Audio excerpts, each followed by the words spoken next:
Okay.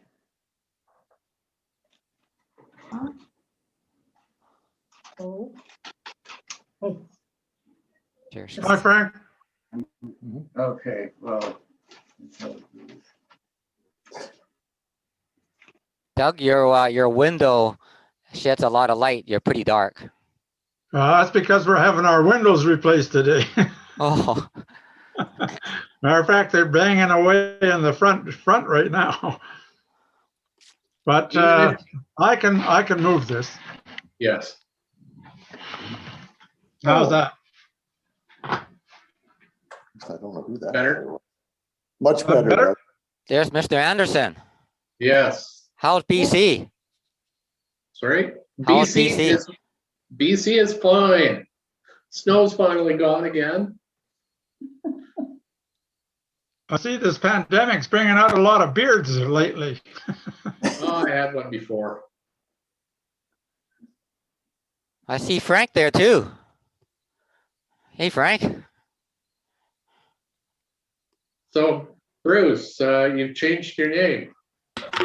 A little bit. It's a good friend of mine. It's no problem.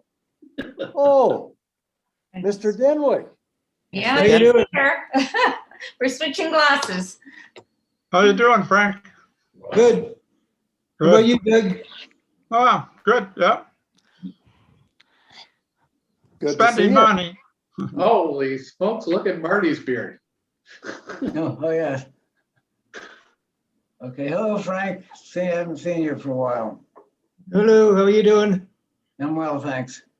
Hey, Frank, I'll be Yourself? showing some pictures later, and I got one of the photos. I got you and Lucille in it. Hmm, Okay. that's nice. How you doing, Ron? Pretty good. Is it? Here comes Bob. Oh, hi, Frank. Good to see you. And Good to see Dougie, you too. Oh, hi, Bob. Hi, Brian. Well, you're lost. You're gone. Your video's not on, Bob. Hey, Kelvin. Better than? Hi, Bob. A little better.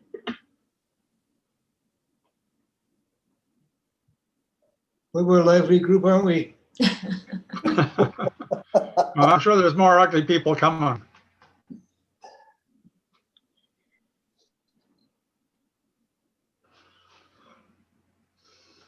Oh, So Bruce, do you get much golfing in this year?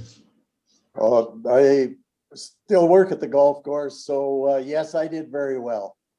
oh, wow. Bob Newstead, you're still kicking. Hey, Yeah. Hi, Bob.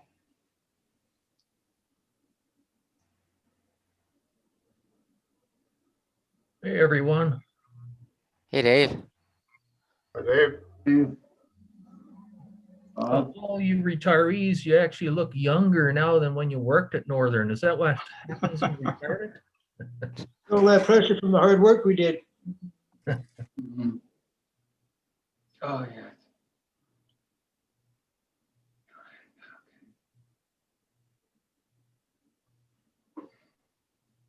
Okay, are you going to do an introduction, Ron, or how is this Yeah, going to work?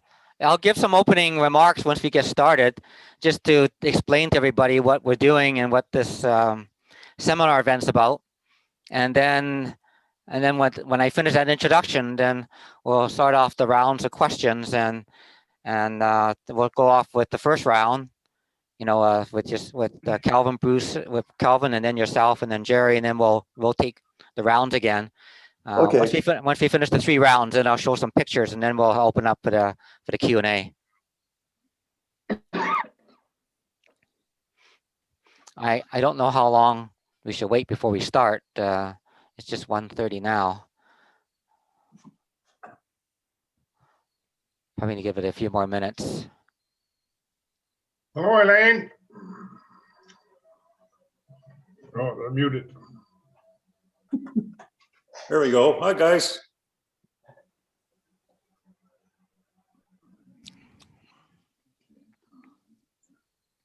Hey, Hi, oh, Brian, Elaine. Brian, Elaine, Hi there. Hi, guys. how are you? What do you mean? so you don't cut yourself off. Oh, that's okay. You're more beautiful to look at, dear. Oh, I'll get a little close to me. Yeah. There, is that better? Yeah, Bob and Joy were on the front page, I think, of the Journal a few days ago about travel, waiting for travel to come back. Yes. I told Bob about that. Yeah. Yeah. My eyes look half closed. I think it's the angle or something.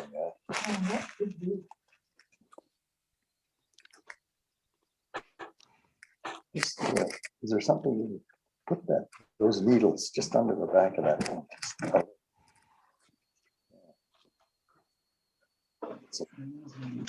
We're on, I don't know.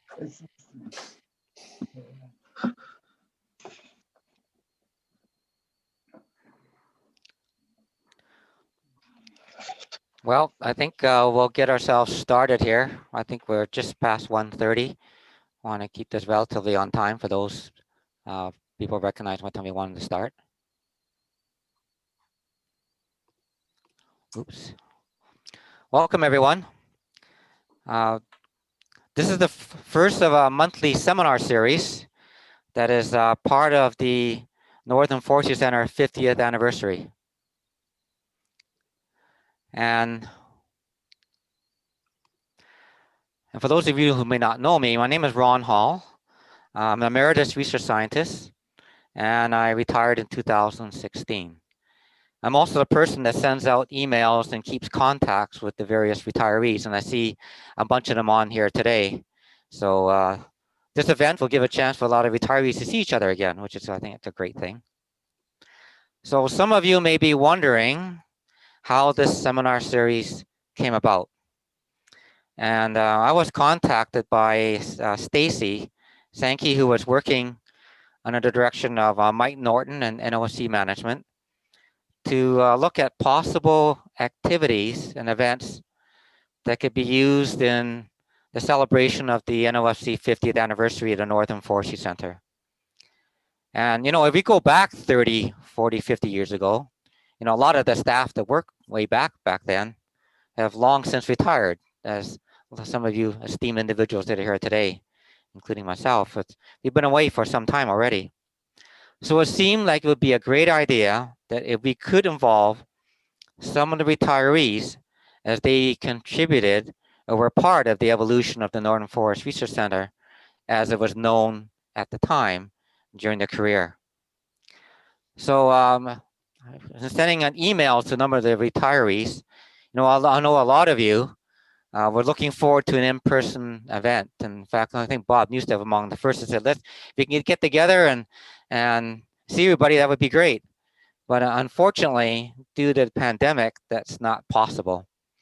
So this led to the creation of this monthly virtual event by Zoom that I've called Reflections from Retirees, Linking the Past to the Present.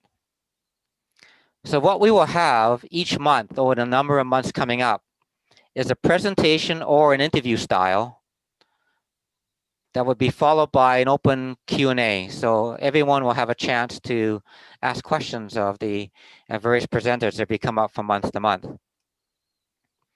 And many of them will have a retiree tied in with the current staff. So there will be those working in the same field. And we have those coming up in fire, forest entomology, forest pathology, and remote sensing, for example, in the months to follow. So today's event I'm calling is How It All Began, Stories from the Early Years of CFS at NoFC. And I'm really pleased to have 3 former staff that have accepted my invitation to participate today.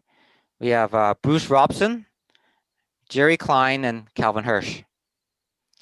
The program today, so all of you have some idea of the format, we're going to be having 3 rounds of questions that will rotate around our 3 former staff.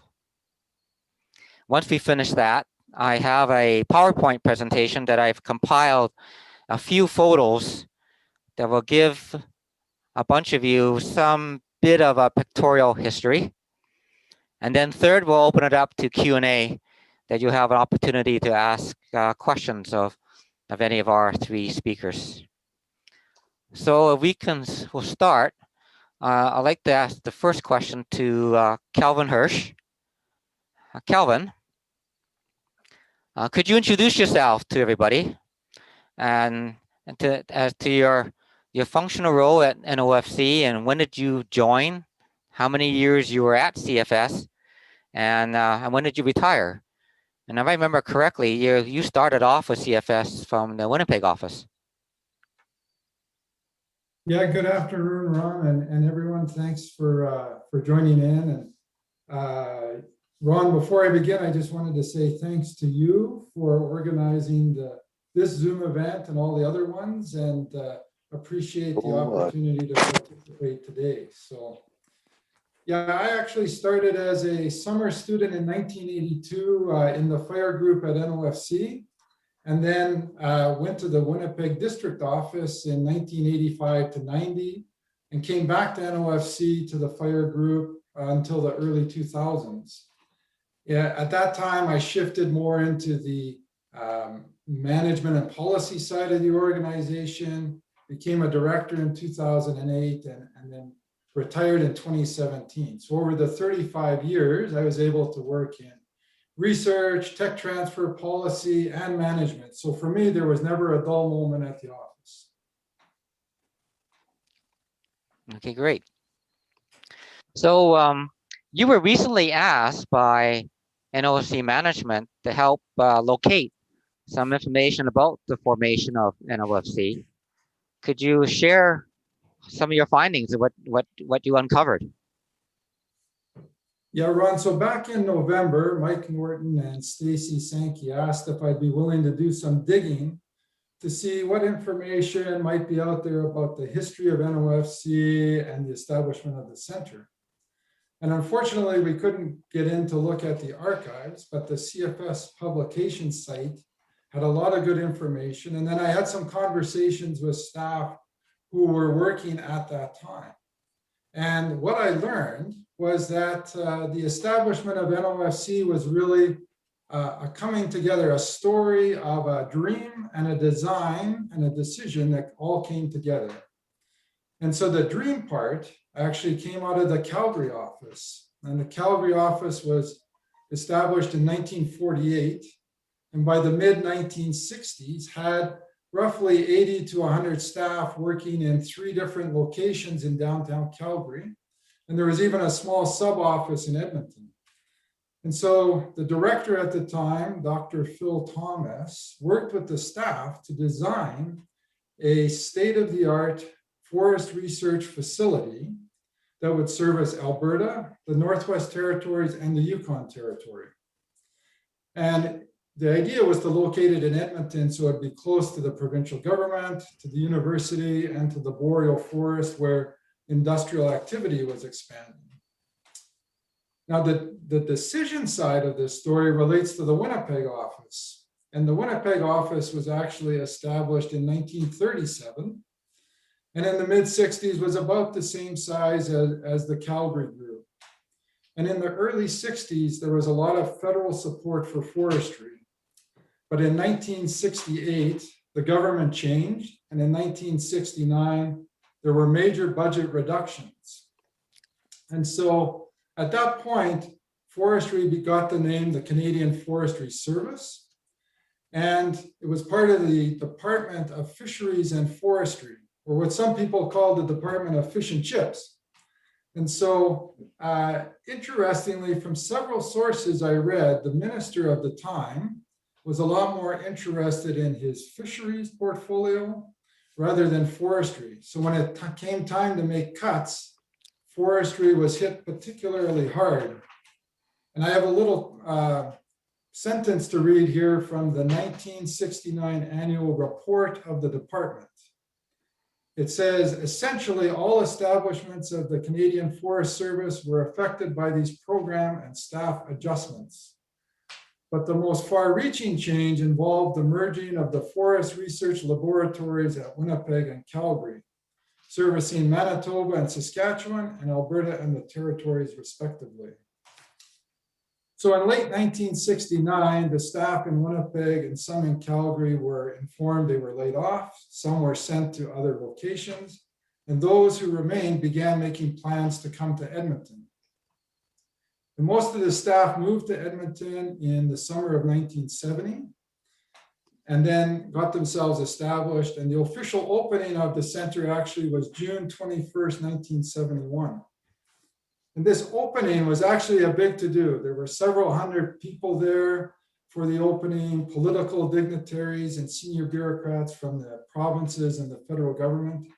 And it was the front page story of the Edmonton Journal the next day.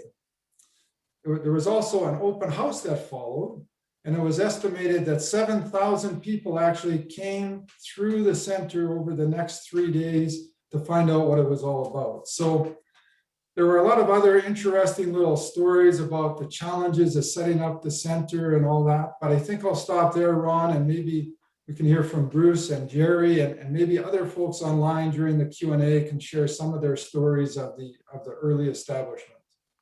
Thanks, Kelvin. And I also have some photos of the opening, and I wasn't familiar with the photo of the dignitaries in there, but maybe when we get to that photo, if you happen to recall when you dug that up, because I did remember seeing a name in passing, maybe you might be able to help identify that who that might be.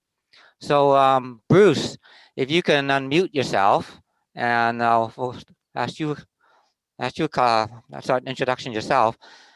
Could you introduce yourself to everybody and describe when did you join the CFS? How many years were you there? And could you describe your position and area work during your time? You just need to unmute yourself here, Bruce. There you go. Okay, is it, you can hear me now? Yep. Okay, good. My name is Bruce Robson. I joined the Forestry Service in 1966, July, fresh out of the forestry program at the Northern Alberta Institute of Technology. The personnel office was located in Calgary, and my first assignment was to assist Jerry Beck. He was doing a soil survey study of 2 watershed basins, one in Kananaskis and the other in the foothills. This was a prerequisite for his doctorate thesis at the University of Alberta. Within the first week of employment, I was living at the Kananaskis Research Station, west of Calgary, just outside of Banff. Bunk and meals were included. I was learning to drive a Dodge Power Wagon that had a transfer case for 4-wheel drive and another transfer case for power takeoff for the winch. And it was a good experience. For a boy from the prairies, I just couldn't imagine anything any better. For the first winter, arrangements were made by Dr. Pat Duffy. Jerry Beck was going back to University of Alberta, U of A, to work on his PhD. And Pat Duffy made arrangements for me to go with them and to assist them. Sounded like a good idea, but it was a lot of grinding soil samples and washing test tubes for somebody else. So that was my first year of employment. Okay.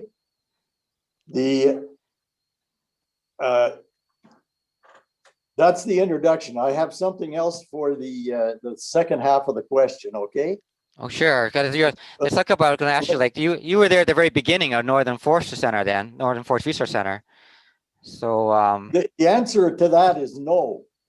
No? I was at the Phillips Building downtown.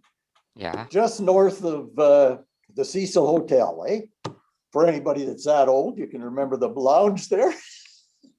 Anyway, I'm thinking that in 1967, they acquired space in the Phillips building.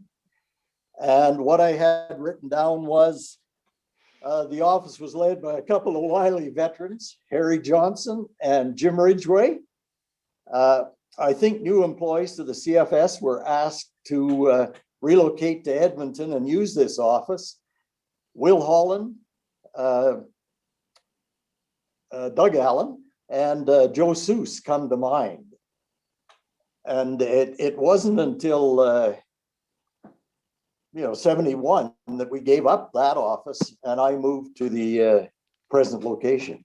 Oh, so then even 1970, when the building people were starting to move in, you were still downtown. I think so. The first time, okay, the new building was located south of the North Saskatchewan River. The Phillips building was north and I lived north. So to go south of the river was just not a common thing for me to do. And I would say that I only saw it 2 or 3 times before the official opening, really. Okay. And my first impressions were big. And my second was, where did all these people come from? There was about 20 of us downtown. And did they all work for the Canadian Forestry Service? So that was my first impression of it all. Okay, thanks. Yeah. So Jerry, we'll move on to you. If you can unmute yourself. And you were part of the group that originated from Manitoba. Could you tell us about your field of specialization, when you joined the CFS, and how many years were you at the CFS? Yeah, thank you, Ron. I'm Jerry Klein. In 1966, I was completing my PhD in major genetics, minor forestry. And we talked, and I was offered employment and chose Winnipeg over Petawawa. I don't know. So I started my work in a program. My specialty was genetic improvement of forest trees, which is a little bit different from forest genetics in general. And some forest geneticists don't really think that what I was doing was science because it was applied. So, but that's why I'm saying genetic improvement of forest trees, because there's also programs for genetic improvement of amenity trees at some agricultural research stations of the government of Canada. So yes, in the summer of 1966, I moved up to Winnipeg and joined the station there. There was another geneticist from Hungary, from Sopron, yes.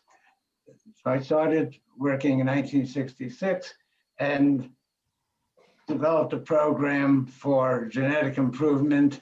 And which trees are going to be? Well, the provinces generally didn't like jack pine much, as it's kind of scraggly looking. They all wanted to keep spruce for themselves. So I was told I could develop a program for genetic improvement of jack pine for Manitoba and Saskatchewan. I had no idea that the office would be closed and we'd be moving to Alberta. So in 1966, I started a program. I planned a program, started assembling a population, and then, yeah, so I worked, to move to Edmonton in 1970 and found an office in the Phillips building. I was in the south side, so I had to come to the north side to get to work until the new building was in, and then didn't have to cross the river after that. Oh, yeah. So 4 years in Winnipeg, 21 years in Edmonton, and another 5 years in Winnipeg before I retired in 1996. Altogether, 30 years with the Canadian Forestry Service. So thank you for that. So you must have lots of stories and experiences when making such a major move. You were, as you said, you were started off some research work, and you were doing work in Saskatchewan and Manitoba, and then you were told you have to move to Edmonton. Yeah, So right. what was involved in a major move like that, and how was it like adapting your new work environment to an office now that's in another province? Well, the housing, I mean, life in general, civilian life was pretty well the same. They're both nice cities about the same size, as it turns out. And both places, I had a desk and a greenhouse nearby, and some arrangement for getting together for a coffee break. And that changed from time to time. The big difference was I had started this program, Manitoba and Saskatchewan, and all my supports and resources were pretty well taken up. And so there wasn't, unless I can discontinue the program in Manitoba and Saskatchewan, that would be the only way I could really concentrate on Alberta. So that never happened. And I continued. I mean, it was a choice. I could have chosen to close that down and then open a new program, but that was, I don't know, would have been a distasteful choice. Maybe it would have been better in the long run, but I didn't do that. Kept the program. The main difference in my environment is that a lot more time spent on the road, driving to the Manitoba plantations, because I had, I don't know, 3 different breeding districts, Manitoba and Saskatchewan, and I met with counterparts in Alberta whenever I was invited. I think that's pretty well how it went for me. Okay. Thank you, Jerry. So we'll move off to round 2. We'll go back to Bruce to start off here. I remember when I was talking, Bruce, you had mentioned you worked for several different people while you were at the Northern Forestry Research Centre. So what kinds of work were you doing? And well, by the time I moved into the new building, Jerry Beck had obtained his PhD and had moved on to, I think it was called Soil Survey of Canada. And I was assigned to George Lesko in, I think, forest site reclamation. It was sand dune stabilization on the east end of Lesser Slave Lake. The research did catch the eye of the oil companies at Fort McMurray, and by 1976, George had left CFS and went to work for Syncrude and in Fort McMurray doing that exact kind of work. I was shuffled to the watershed group and later assigned to work with Graham Hillman. The new program, or the new venture with the Alberta government, the idea was to lower the water table on 3 sites, a wet site, a wetter site, and a wettest site. And this idea was popular in Sweden at that time. And we thought we'd give it a try here. So the 3 sites were chosen. That was Edson, Valley View, and McLennan. Miles of ditches were dug. Trees were measured, plants were identified and counted. Soil temperatures were taken, depth to frost were taken. The water collected in the ditches and the water flowed and the beaver showed up. So if you want a lesson in how to raise beaver, you can read all about it there. Much of the project was remeasured once. Before I retired, it was sort of 10-year increments or 5-year increments. I'm not just sure what or remember, but much of the measurements were taken once, and I'm not sure if the data is still available somewhere in CFS or not. The project did attract the attention of one logging company, Brewster Construction, and they proposed a site north of Red Earth. It was had a northeast gently draining slope to it. As a result, it was a very, very cold site. And after we had looked at it and spent money and we did not dig any ditches. We assumed that the slope would take care of the drainage, and there were some natural drainage channels leaving the area. We had Steve Zoltai come out, and his specialty was permafrost. And some of these slumping trees and trees on little mounds, turns out they were on permafrost. So they were interested in the idea, but the site that they chose to have us look at was pretty marginal.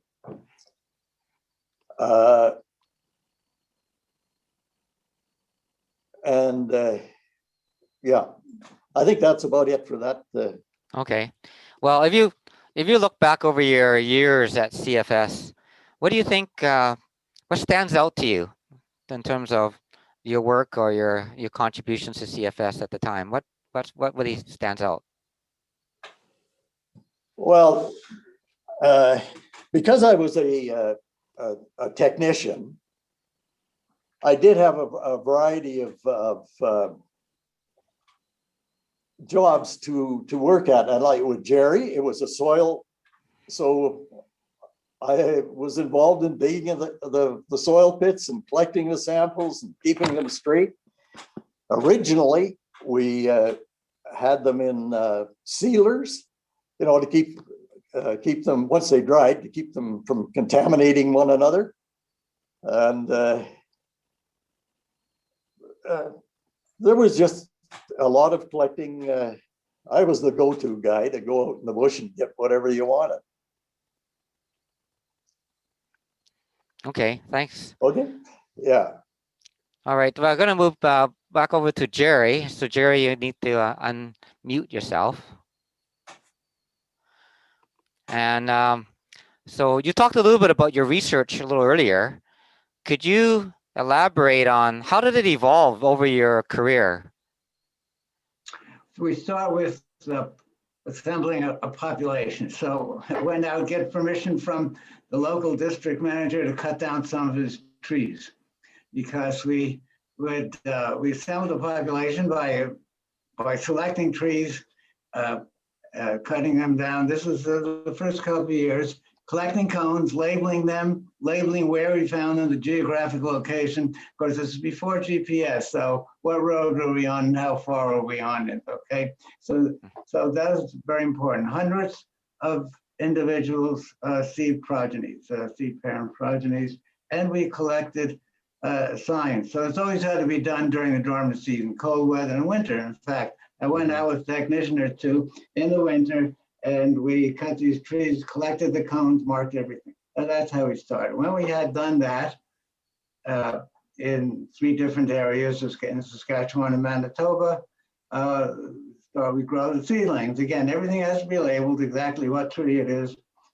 We might have started out bare root nursery beds, but then we got into containers. So raising the things, growing in greenhouses, and they both, I don't remember the quality, but we had pretty good greenhouses.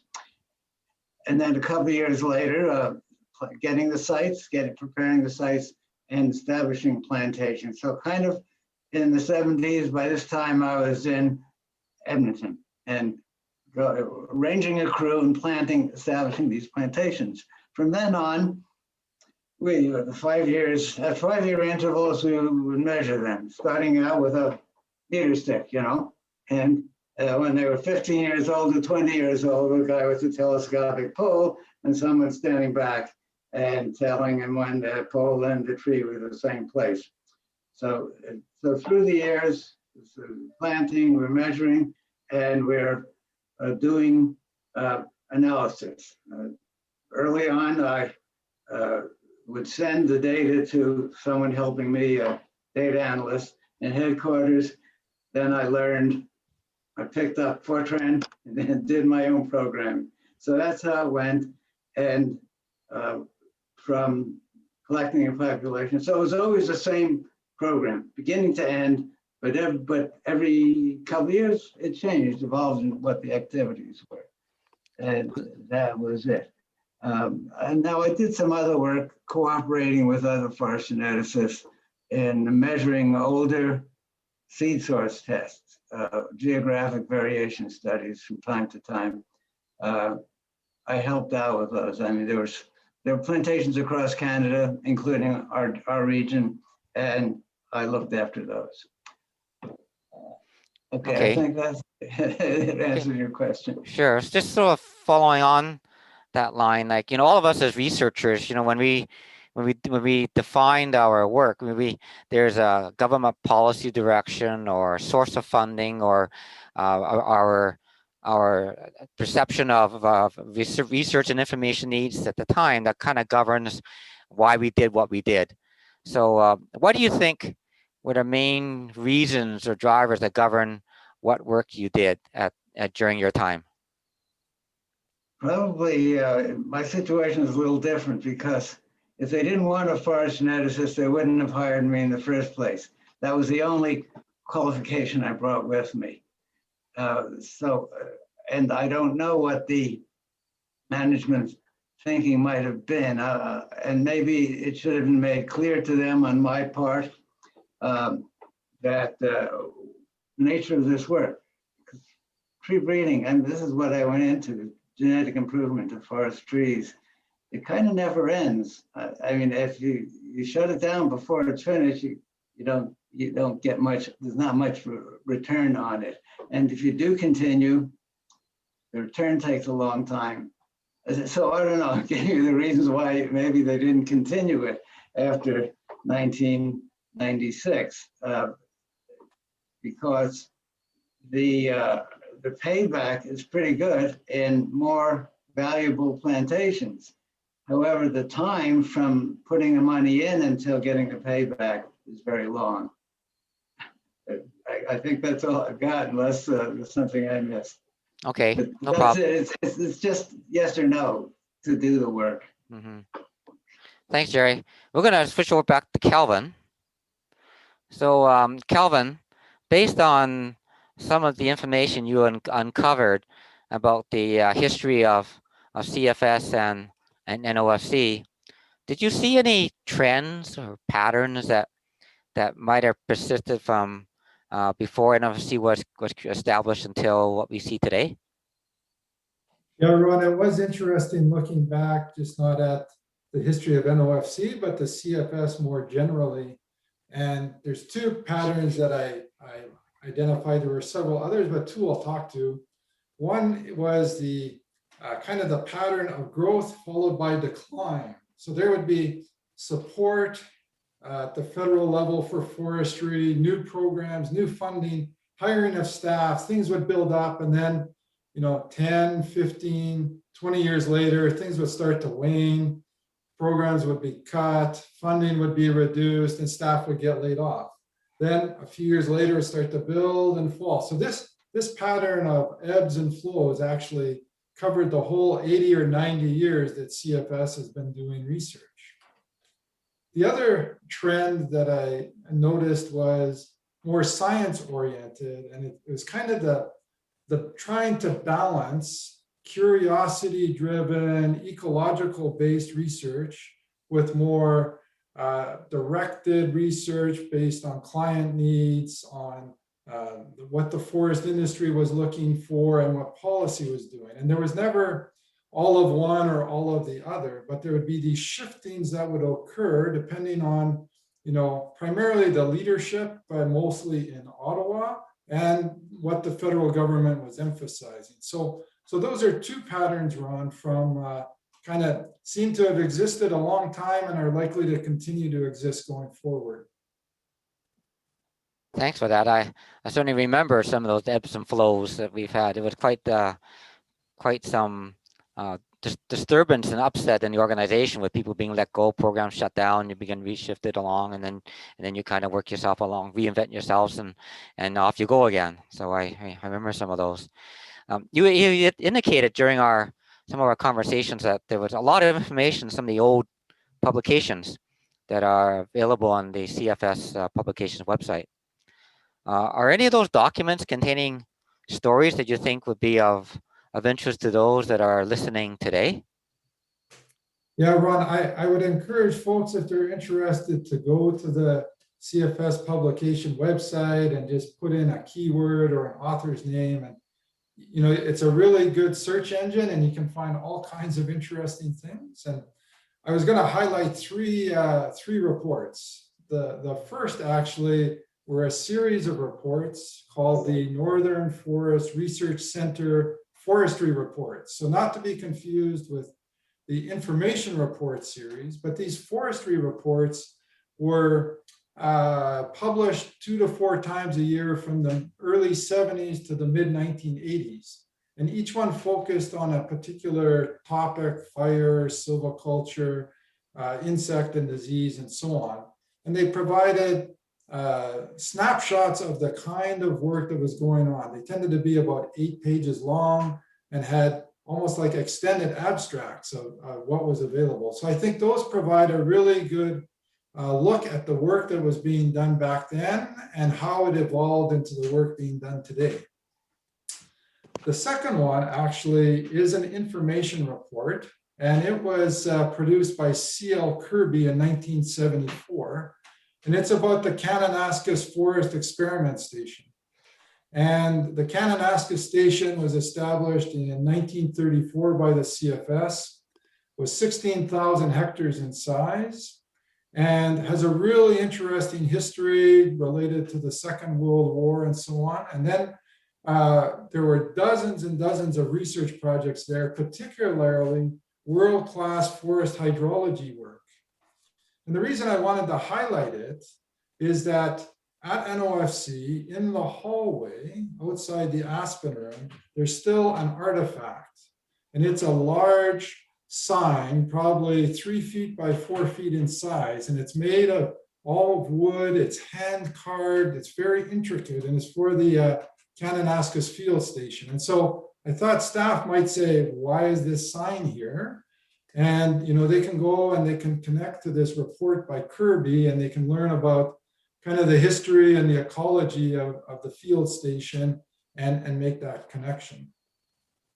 And then the third one that I thought was interesting was the very first annual report from the Winnipeg office in 1937. And interesting reading about that report. And there was one paragraph that I thought was really quite humorous. And so I'll just read it. It says, "The field work was done chiefly by Messrs. White, Lejeune, Smith, and Rabkin. In that none of these boys had ever done work of this nature previously, some of the studies did not materialize as anticipated. All studies, however, even if of questionable value, have been included herein." So I just thought that was kind of interesting. It speaks to the challenges of setting up a new research station. These folks were working on insect and disease issues. And the other thing kind of interesting was that one of the boys, Raymond Lejeune, actually went on and had a really long career with CFS, became the first director general of the Pacific Forestry Centre. So there's 3, Ron, there's many more, and I encourage people to just go to the website and see what they can find. Thanks, Calvin. I want to go back to Jerry, and now we're going to round 3. And Jerry, you can unmute yourself. What kind of accomplishments can you say you are most proud of, or and what were some of the challenges you had during your years of work? I have some paper titles. Yeah, okay, there's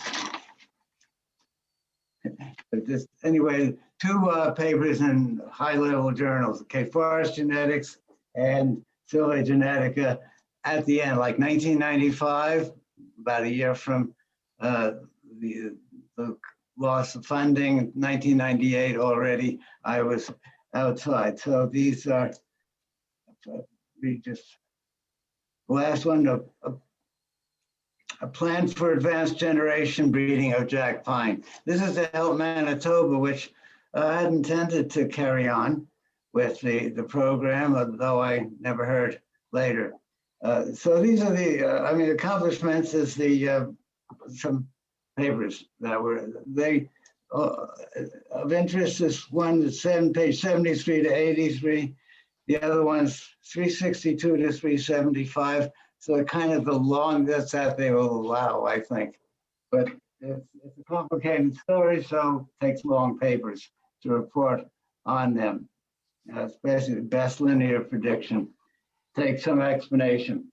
So the also an accomplishment was that we did connect with other agencies and with other disciplines in the center to help us with the measuring, because some of these exercises required a lot of labor.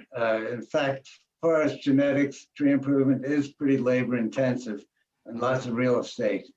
And the challenges were obvious. The intention was that we provide the selections, use these trees, these progeny trees that have been scored, very sophisticated algorithms. I think they're pretty good. And they would use those, and I set out a reading plan. That was one of those papers, was a detailed plan, how to go about it and to cash in on the improvement. As we know, the provinces were not too keen on taking on an expensive operation that they hadn't done before. Expense now, inputs now, and outputs 50 years later,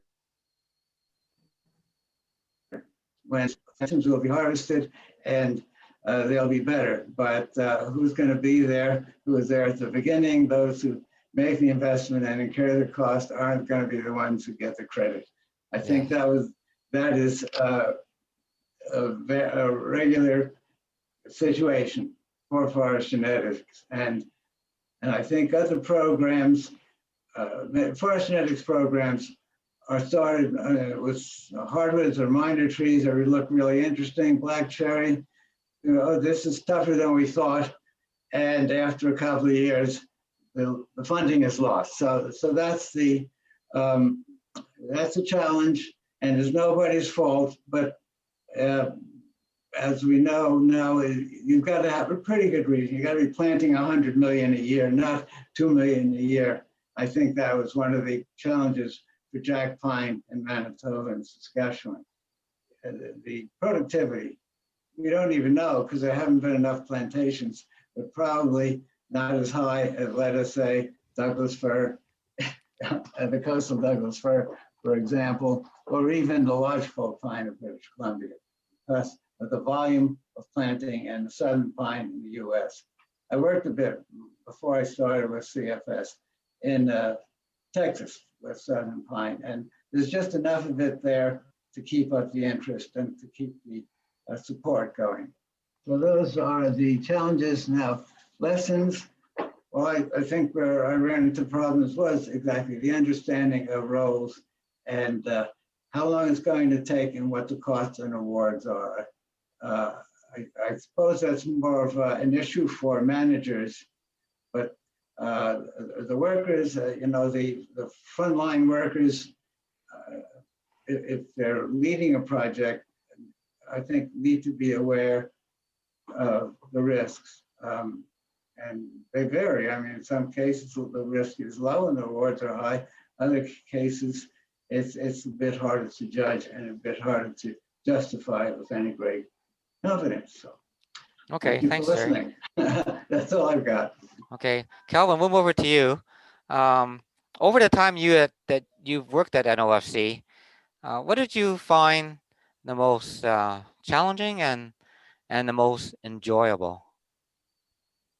Yeah, Ron, I think the most challenging thing for me, as it is for lots of people in government research, is the amount of administration and bureaucracy. And I always recall our director in the early 90s, Dennis Dubé, and he'd say, Kelvin, if we were to shut this place down, the paperwork would continue for at least 2 more years, if not longer. So, you know, it was always a challenge and something you had to learn to live with, you know. On the enjoyable side, for me, one of the things was I got to work and visit every province and territory and go to beautiful, unique places, work in nature. And, you know, for a forester, that was just a dream come true. The second thing, I got to work on a lot of really good teams with other researchers, with managers, collaborators from the provinces and the industry. And, you know, it was really valuable to be able to bounce ideas off one another and work together. And I was always learning something, you know, from different perspectives or learning about different research techniques. And so that continuous learning is something that I really enjoyed. And then the third for me was the NoFC extracurricular social activities. So right from when I was a student, and there was gym nights and the Klondike Day raft races, and then there was golf tournaments and curling bonspiels and corporate challenge and United Way and Christmas parties, and even just going out and having a hot dog roast out by the picnic shelter. So those, to me, we had a chance to visit with people from all different programs in the building and created an esprit de corps that I really enjoyed and made coming to work a lot of fun. Thanks, Kelvin. I was digging up, trying to find some of those early photos, like from our curling bond spiel and so forth. And then remember we partaked in those, but didn't unfortunately have any photos of that I could have included. Bruce, I'm going to give you the final word before I show some pictures.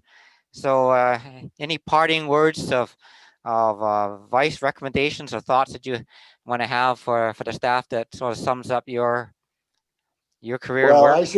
I shouldn't be giving anybody advice, really. But one of the things that I would like to comment on was the summer student employment program. And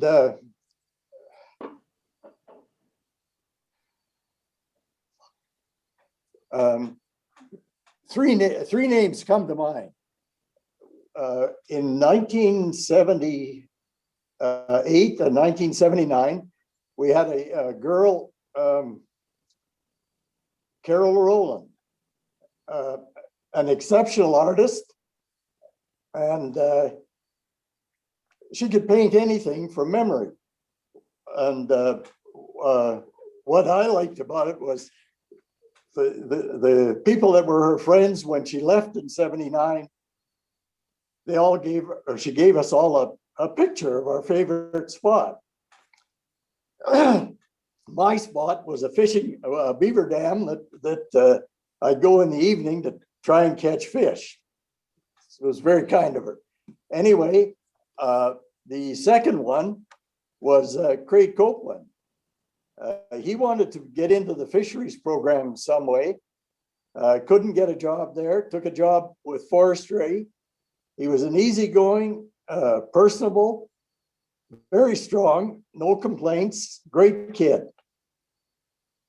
Today, he manages the provincial fish hatchery and has been mayor of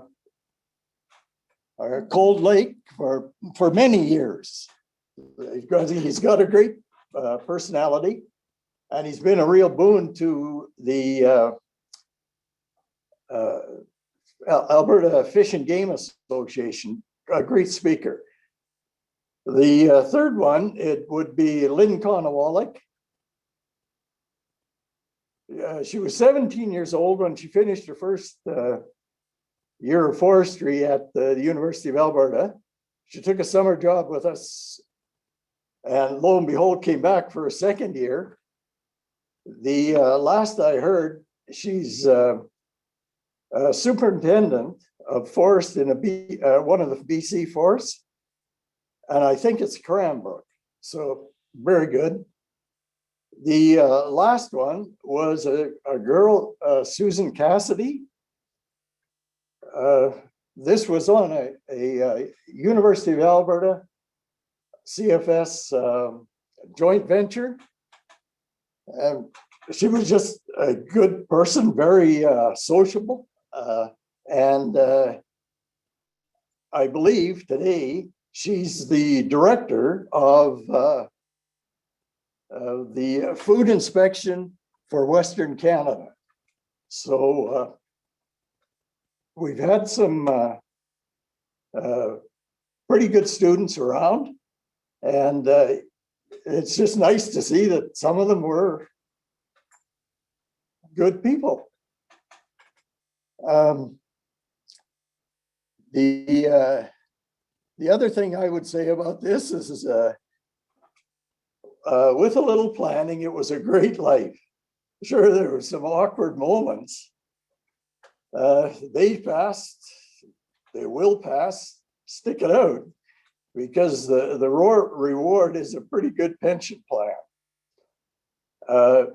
After 34 years, 31 and a half days, who's counting?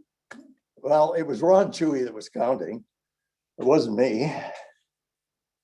I retired, and I went through my first 75 years with a pretty simple plan.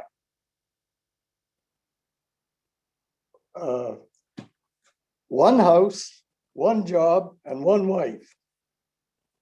The house is paid off a long time ago. The job is long gone, and the wife is still here.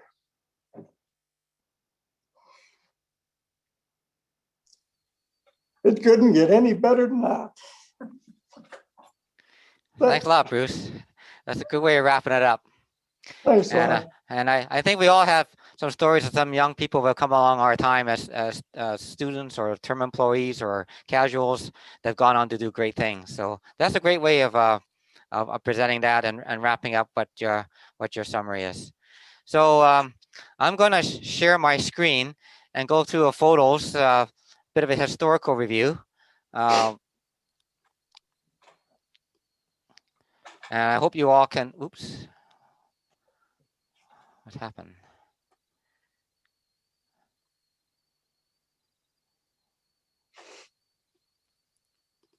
What happened to my PowerPoint?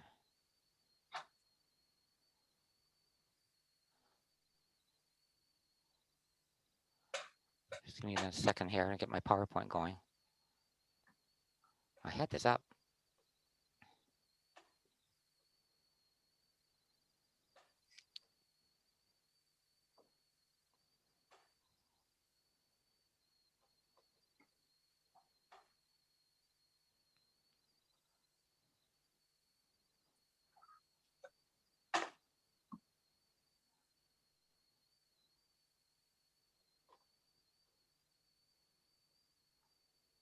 Oh, what's going on? My PowerPoint was just running a second ago. Hello. While Ron is it coming through? Yeah, I'm just trying to get my, I had it up. Yeah, was, while you're doing this, I want to say hi to everybody who knows me and to those who doesn't. Especially Calvin, Bruce, Brian, Lee, Jerry, Frank Dan with a younger edition. I don't know. Kerry, Marty Alexander, David, etc., etc. Oh, yeah, and a special hello to Bob Newstad, who has made the journal this week. Hey, that was good to see you. Okay, see you guys next time. Guys, I don't know what happened. Thanks, Emery. I'm just going to step out for a second and come back in. You guys hang tight here. Hey, Ron, Mike. Ken Mallett here. I'm not sure if everybody's aware of this, but when they first started planning where Northern site where the Cross Cancer Institute is now. So that land where ours was the U of A. So at the time, the Mackenzie being planned and the Cross Cancer Clinic. And so some do a land swap. Our government has where the cancer clinic is, and you can have some land over by the university farm. He was director for a The while. parking we've enjoyed and the walks we've been able to have around the ravines there, I think we came out with a better end of the deal. Thanks.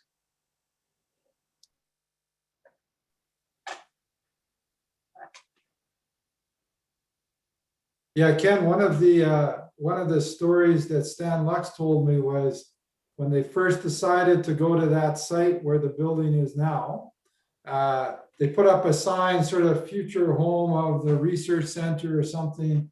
And he said the first time he drove by it, it was in the middle of a massive slough. And I know, like, not every spring, but there's a lot of springs where the parking lot floods and stuff, and it's still, kind of still in the bottom of the slough there. So always was. So We drove out to, it was way out in the way. I remember thinking that's a way out in the sticks. And I remember that where the Northern Forestry Centre was to be, because the Baptist church was just there, and it was a gigantic slough.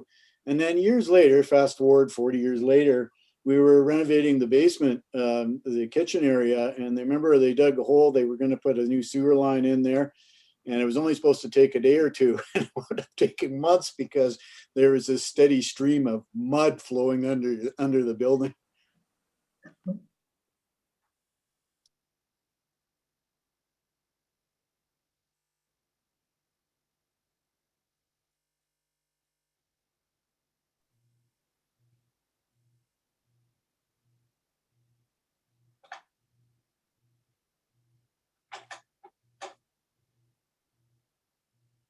Please.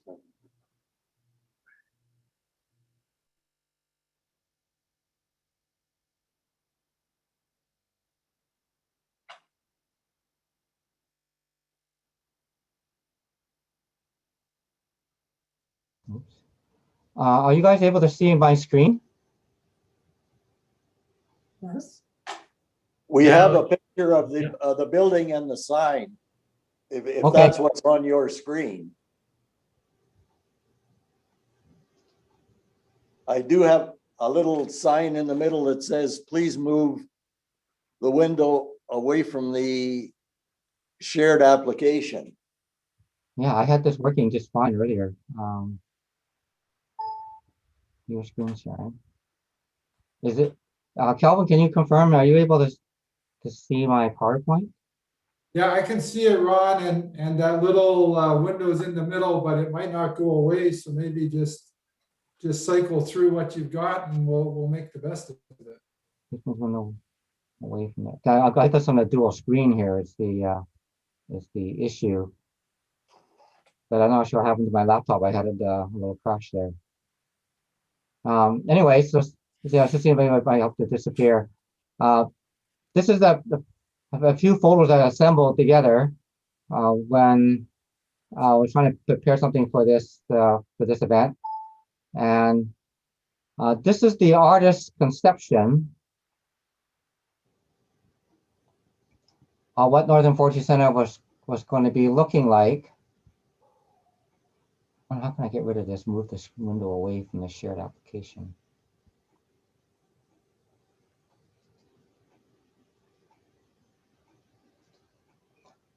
Anyways, I'll have to continue on with this, unfortunately.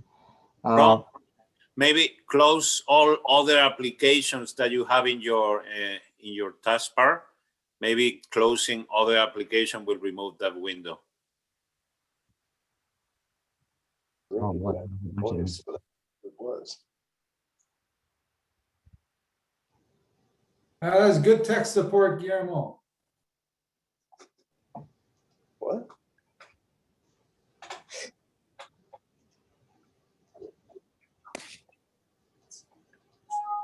Look, what did he say? It was so fun. I don't. Here, I was running this testing earlier. It was all fine.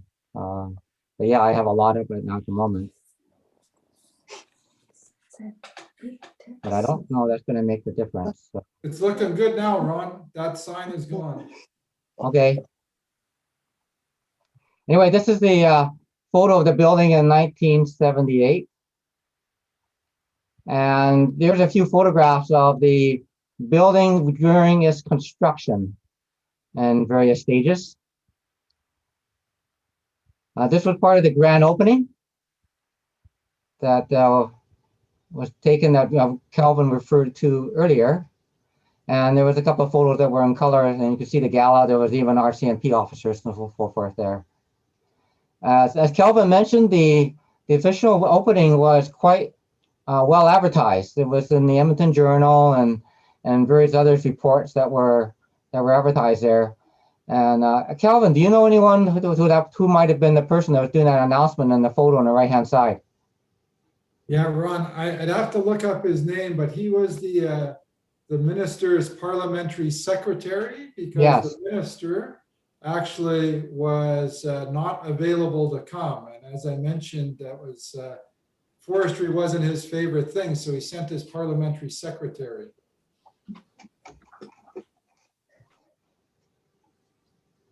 Okay, this was the structure of the organization chart at the time when the Northern Forestry Research Centre was open. It contained predominantly two major sides of forest protection, fire entomology, pathology, and insect disease survey on one side, and forest resources research on the other, covered by land classification and soils and inventory mensuration, silviculture, biology, and hydrology. And in the center, we had the liaison part where we had the district offices. There was an appraisal group, and then we had a bunch of support governed with the library, the soils laboratory, editorial services, photographic services, and computer support. I have a few photographs. It's impossible to be complete when you're going back photos that were not digital at the time, but I have a few staff that are highlighted. This is Yasu and Paul that were in forest pathology.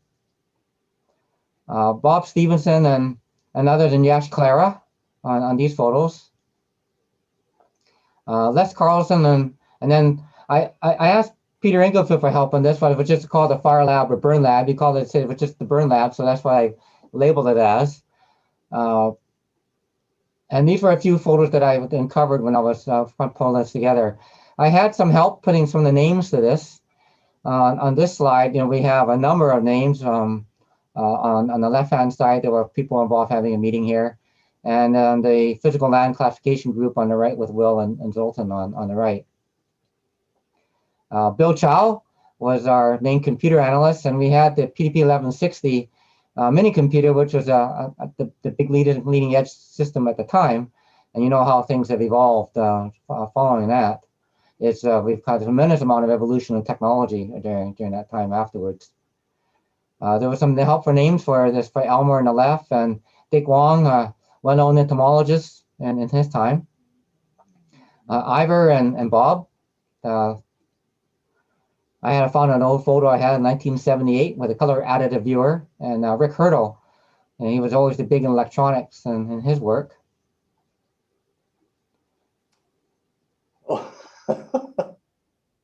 Bruce, you could talk to this photo. On the left here was Chuck Ogilvie and Joe DeFranceschi. Do you want to add anything on this photo there, Bruce? That was some farmer on northern Alberta who had a sense of humor.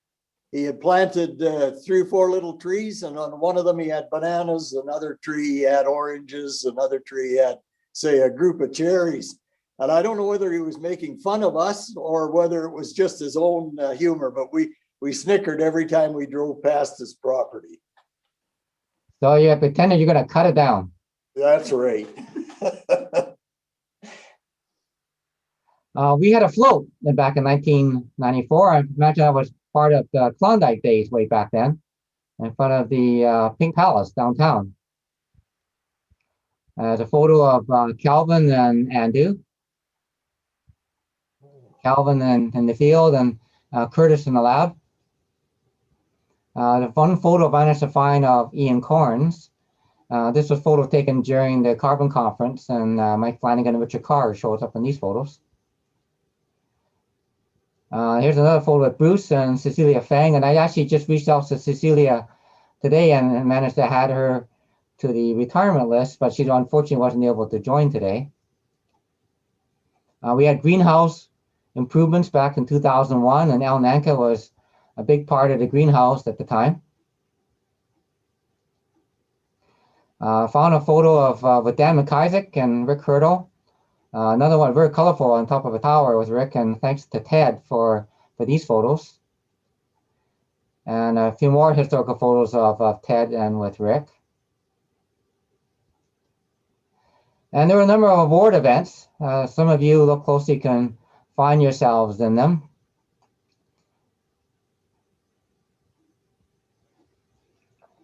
And there's another one here.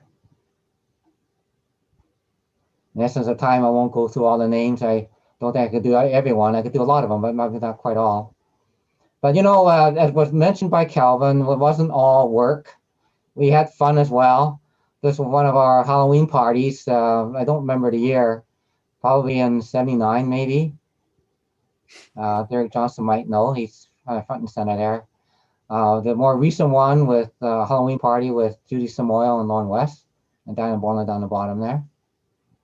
And we had golf events, the Dave Keel annual golf event with Boyd and Brian and Elaine and Calvin in one photo left, and we have Dave and Gordon Miller and Kelvin Hirsch on the right. And Halloween was a popular event. On the left you see Ted and Jan Volney.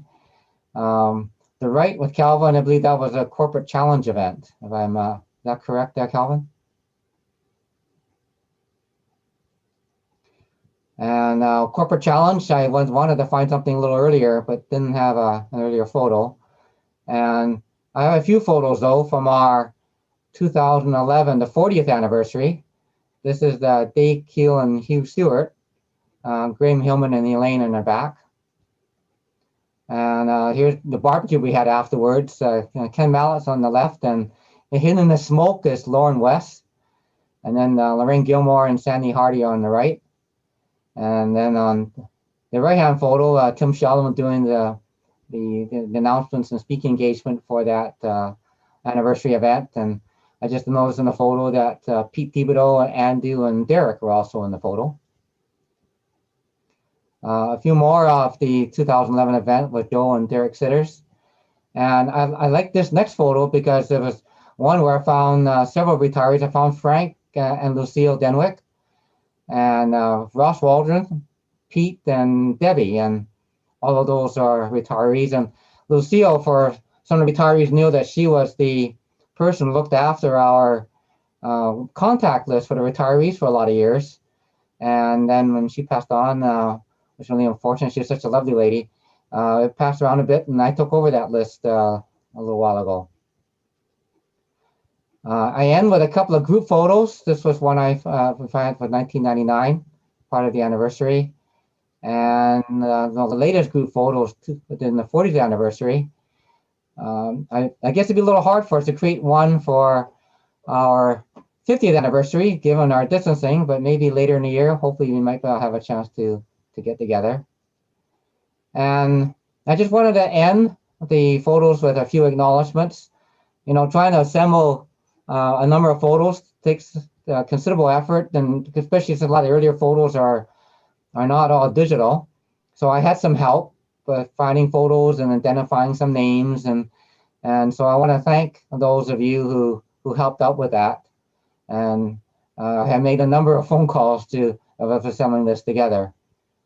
So that ends the photos. And now we're back together, and we'd just like to end off with a chance for everyone, any of you like have any questions to ask of our speakers today. This is your opportunity to do that.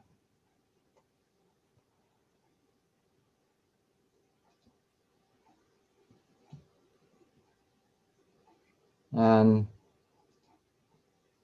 any of you can just unmute yourselves. I don't know if I have a way to unmute. Okay, I think I'm on there now. Yeah, go ahead. Yeah, it's Norman Walker. Oh, Bruce. Hi, Norm. Here's a question for some of the fire people there. I think I asked it last time I was on. Who have we here in fire? Is Kelvin still there? Okay, those people who worked with George Croswich. George started in Ontario. He moved to Manitoba in 1965 and then to Edmonton in 1970, the same as I did. Now, I was back to Winnipeg in 1985. I started, first of all, in 1959, worked in Winnipeg until 1979, was transferred to Edmonton, and then came back to Winnipeg again in 1985. In 1989, George gave me a call. He was in Edmonton. If I would go to Ontario with him, where he had a project in Jack Pine. Now, are any of his notes still available in Edmonton? This project was hand scalping and seeding of jack pine. It worked very well. That was 1989 when I met him in Sault Ste. Marie, and we drove to Espanola. And north of Espanola is where he did the project. Now he took his notes back with him to Edmonton, and unfortunately, I understand he died before he was able to complete them. Are those notes still available in Edmonton, or how far did George get with the project? Anyone in the fire section who might know something about this? I believe Marty Alexander also worked with him. Kelvin certainly did. Ron Newstead. And, I worked with George briefly for a summer, I think. I think a lot of George's work got passed on to Bill DeCrute, but much of the, all that data is probably stored in boxes in the basement still. I don't know. Yeah, Norm, Marty Alexander here. George passed away, as you may know, in 1995, and like Carrie's suggesting, we have to presume that that went to the archives in the basement. So I believe the lab still has a online search function that maybe somebody could look up and see what's on file from George's materials.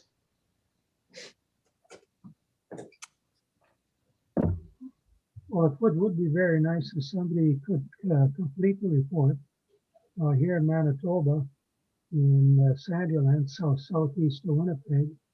They could very well use that information. I told them about it.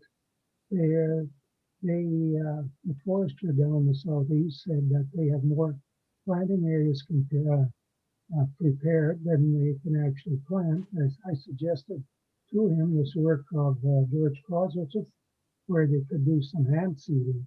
Now, if that would, if they could carry on with that in the forestry center there, perhaps publish it if the notes are still available, I think it would be very useful.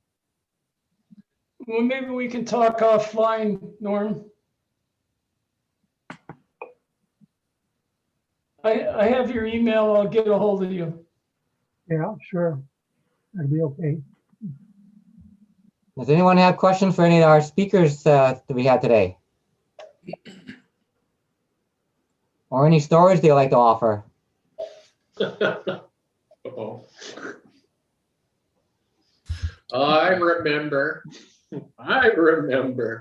a trip to Fort Providence with Kelvin and myself and Bernie. I think they were laying bets on who was going to be thrown out of the car on the trip back first.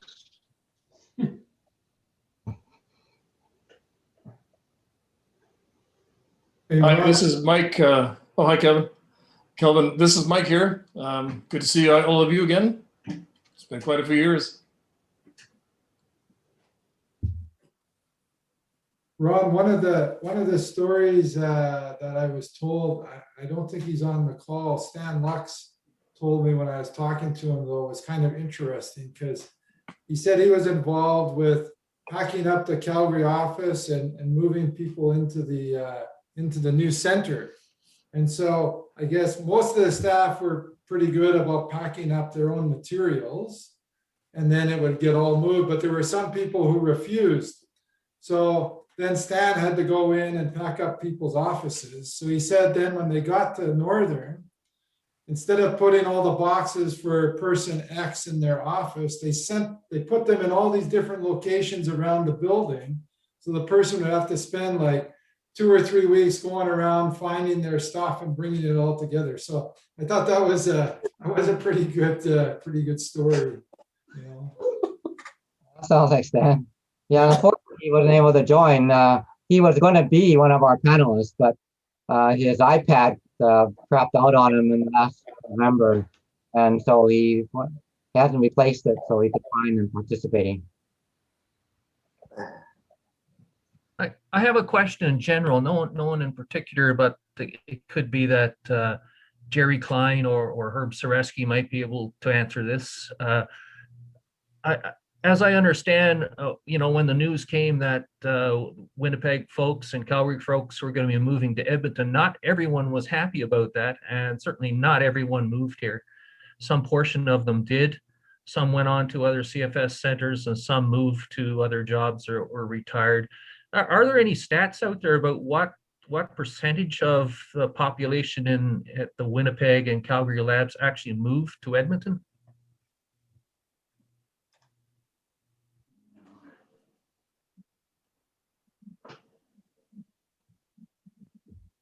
Oh, well, I don't remember.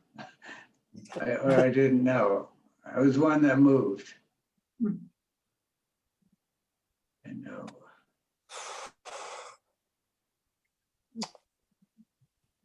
Some might not have been funded, you know. When we moved, there was a cut in funding.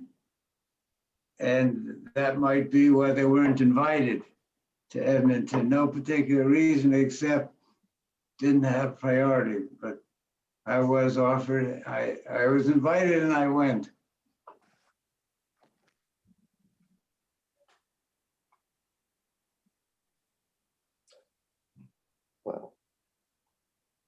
Any others?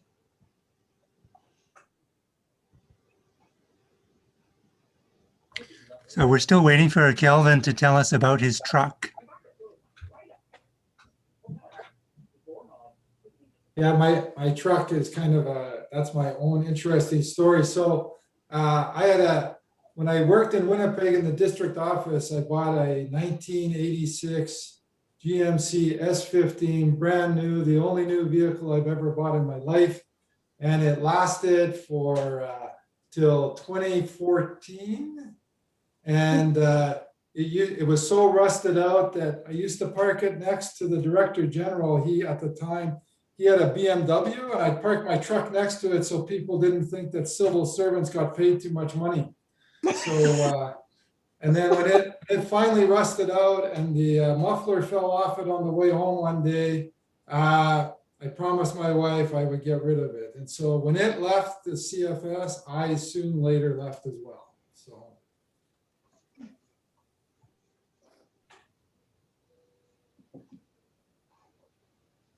Okay. Anything else anyone would like to share before we call it an afternoon? This is a unique opportunity where I haven't seen so many of the retirees join on with some of the current staff in some time. So this has been an excellent opportunity to catch a lot of the names here. Newstead here, Ron. I just want to thank you for the effort you put into this particular event, and we anticipate some more forthcoming as the months go by. So thanks for everything on behalf of at least myself and probably most of the retirees. Thank you. You're welcome. Sorry I had a little glitch there. I had to switching machines, but I guess technology sometimes can get the better of us. At least I was able to show some photos, so I'm happy.